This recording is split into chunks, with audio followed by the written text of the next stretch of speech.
जिंदाबाद जिंदाबाद। आवाज दो, तो उत्पीड़न बंद करो।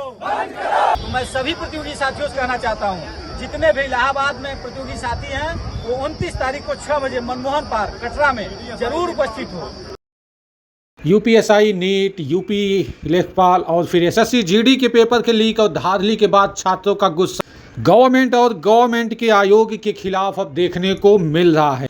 देश के विभिन्न शहरों के बाद छात्रों का गढ़ माने जाने वाले प्रयागराज में 29 मई को शाम 6 बजे बहुत बड़ी लामबंदी होने वाली है।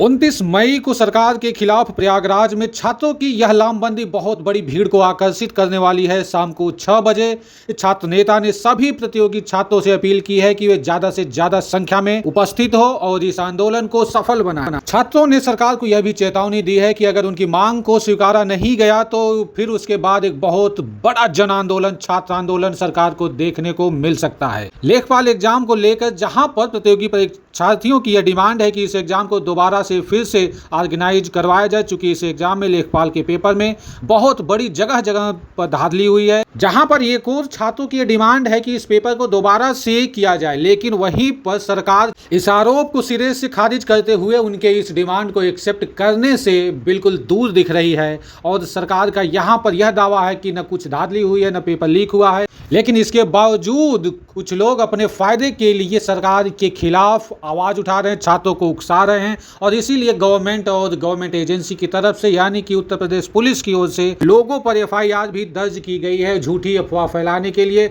और सरकार के खिलाफ उकसाने के लिए उनके खिलाफ एफआईआर भी दर्ज की गई है। सरकार का आरोप है कि ये छात्र नेता अपने फायदे के लिए, अपने निजी स्वार्थ के लिए छात्रों को उकसा रहे हैं और सरकार के खिलाफ आंदोलन करने की धमकी दे रहे हैं।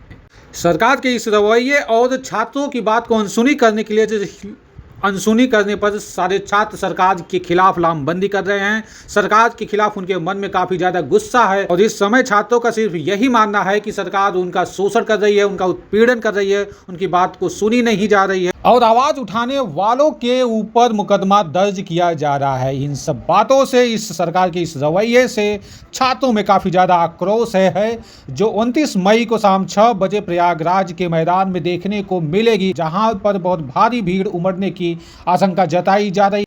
छात्रों की बातों को अनसुनी करके सरकार को यह नहीं याद आ रहा है कि नेपाल में क्या हुआ था। छात्र संगठन, छात्र नेताओं और छात्रों का गुस्सा यदि उबाल मार लिया तो फिर उसके बाद हिंदुस्तान की धरती पर भी क्या वही होगा जो नेपाल में हुआ था और जो दूसरे देशों में हुआ था। लेकिन सरकार इस बात को समझ नहीं रही है। सरकार छात्रों का उत्पीड़न पर उत्पीड़न किए जा रही है।